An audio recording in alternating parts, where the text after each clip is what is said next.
नमस्कार दोस्तों, जय बाबा केदार।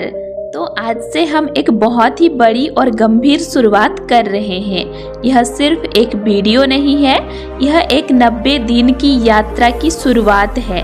अगर आपने मन में ठान लिया है कि 2026 में बाबा केदार के दर्शन करने हैं, तो यह सीरीज आपके लिए है।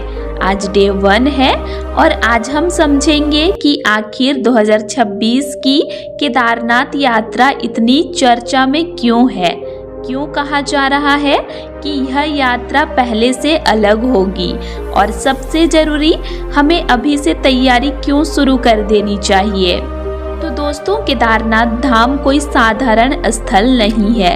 यह हिमालय की गोद में बसा हुआ वह धाम है जहां पहुंचना सिर्फ पैरों का काम नहीं है। यह मन, शरीर और विश्वास तीनों की परीक्षा है।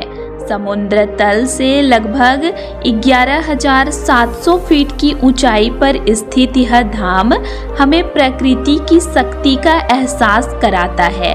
यहाँ मौसम कभी भी बदल सकता है। सुबह धूप हो सकती है, दोपहर में बादल और शाम तक हल्की बर्फबारी या बारिश भी हो सकती है। तो जो लोग सोचते हैं कि बस श्रद्धा है, सब आसान होगा, उन्हें यह समझना जरूरी है कि श्रद्धा के साथ तैयारी भी उतनी ही जरूरी है। अब बात करते हैं 2026 की। तो पिछले कुछ वर्षों में आपने देखा है कि केदारनाथ में रिकॉर्ड संख्या में श्रद्धालु पहुंचे हैं। लाखों लोग हर साल दर्शन के लिए आ रहे हैं। सोशल मीडिया, बेहतर सड़कें, बढ़ती सुविधाएं, इन सब ने यात्रा को पहले से ज़्यादा लोकप्रिय बना दिया है। 2026 में भी भीड़ कम नहीं होगी, बल्कि संभावना है कि और बढ़ेगी। इसका मतलब क्या है? इसका मतलब है कि अगर आपने पहले से योजना नहीं बनाई, तो आपको लंबी लाइन, महंगी बुकिंग और थकाऊ अनुभव का सामना करना पड़ सकता है। लेकिन अगर आपने तैयारी की है, तो वही यात्रा आपके जीवन की सबसे दिव्य और संतुलित यात्रा बन सकती है। 2013 की आपदा ने हमें सिखाया कि पहाड़ों को हल्के में नहीं लिया जा सकता। उसके बाद से मार्ग में बदलाव हुए, सुरक्षा बढ़ाई गई, मेडिकल सुविधाएं बेहतर की गई, लेकिन प्रकृति आज भी उतनी ही शक्तिशाली है। 2026 की यात्रा इसीलिए खास है क्योंकि अब प्रशासन भी ज़्यादा सतर्क है और श्रद्धालु भी ज़्यादा जागरूक हो चुके हैं।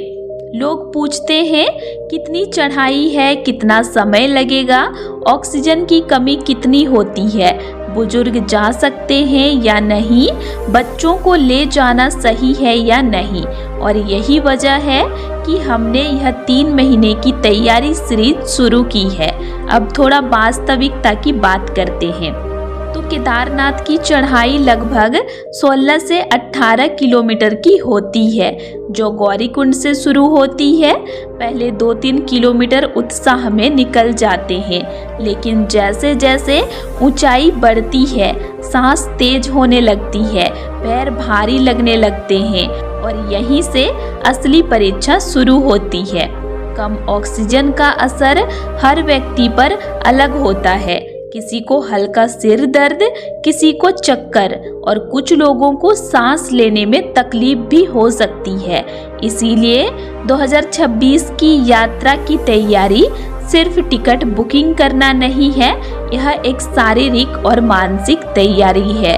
अगर आप अभी से रोज 20 से 30 मिनट पैदल चलना शुरू कर दें, सीढ़ियां चढ़ने की आदत डाल लें, तो 2 से 3 महीनों में आपका शरीर तैयार हो जाएगा। यात्रा सिर्फ चढ़ाई नहीं है, यह अनुशासन है। आपको सही कपड़े चुनने होंगे, लेयरिंग समझनी होगी, बरसात और बर्फ से बचाव के उपाय जानने होंगे, और सबसे जरूरी, सही समय चुनना होगा। कुछ लोग मई में जाते हैं, कुछ जून में जाते हैं, कुछ सितंबर में जाते हैं। हर महीने का अनुभव अलग होता है, और 2026 में भी यही बात लागू होगी। इस सीरीज में आने वाले दिनों में हम हर पहलू को विस्तार से समझेंगे। इसमें हम बात करेंगे रजिस्ट्रेशन की, फिटनेस की, बजट की, गलतियों की और असली कठिनाइयों की। तो आज डे 1 पर मैं आपसे सिर्फ एक सवाल पूछना चाहती हूँ। क्या आप सच में 2026 में बाबा केदार के दर्शन करना चाहते हैं? अगर जवाब है हाँ, तो आज से ही तैयारी शुरू कर दीजिए। तैयारी सिर्फ शरीर की नहीं, मन की भी है, क्योंकि जब आप उस ऊंचाई पर खड़े होंगे, जब मंदिर की घंटियों की आवाज गूंजेगी, जब सामने बर्फ से ढके पहाड़ होंगे, तब आपको एहसास होगा कि यह यात्रा सिर्फ पैरों से नहीं, संकल्प से पूरी होती है। आज का दिन संकल्प का दिन है। आने वाले 89 दिनों तक हम इस तैयारी को चरणबद्ध तरीके से आगे बढ़ाएंगे, ताकि जब 2026 की यात्रा शुरू हो तो आप भीड़ का हिस्सा नहीं, तैयार श्रद्धालु बनकर जाएं। कल डे 2 में हम विस्तार से बात करेंगे कपाट खुलने की प्रक्रिया, सही महीना चुनने की रणनीति और भीड़ से बचने के सही तरीके।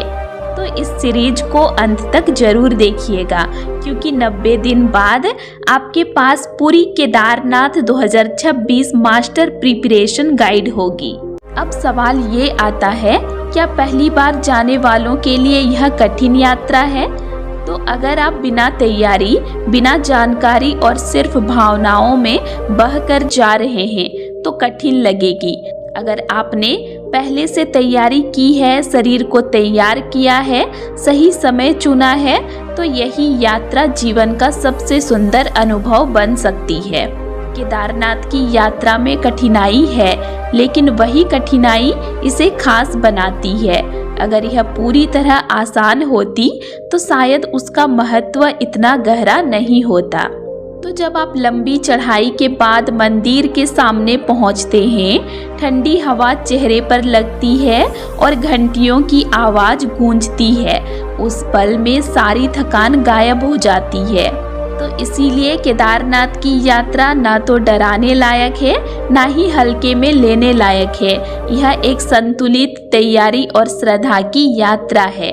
अगर आप 2026 में यात्रा की योजना बना रहे हैं तो अभी से रोज 3-4 किलोमीटर वॉक शुरू कर दें, सीढ़ियां चढ़ें, सांस पर नियंत्रण का अभ्यास करें, सही जूते खरीदें और सबसे जरूरी मन को तैयार करें, क्योंकि केदारनाथ की राह शरीर से ज्यादा आत्मा को छूती है।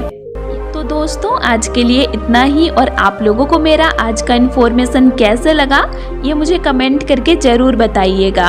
और वीडियो अच्छा लगा तो वीडियो को लाइक कीजिएगा और साथ ही चैनल को सब्सक्राइब भी ज़रूर कर लीजिएगा। और अगर आप लोगों को केदारनाथ धाम से रिलेटेड और भी वीडियोज़ देखने हैं तो मेरे चैनल में अपलोड हैं, आप उनको भी देख सकते हैं। तो चलिए फिर मिलते हैं एक नई वीडियो के साथ। Thanks for watching.